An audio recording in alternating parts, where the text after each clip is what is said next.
When you think of another person as a thief, the content of your mind is thief, because you are thinking of a thief.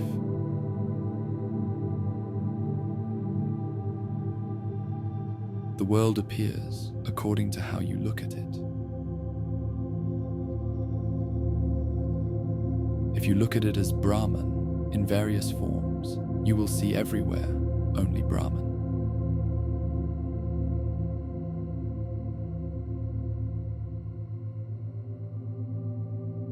If you do this, the fever of me, the pride of ego, dissolves.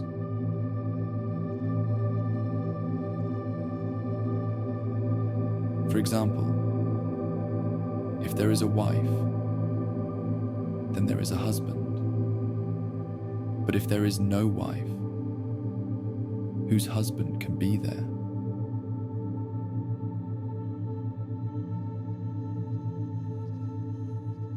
Because there is the seen, there is the seer.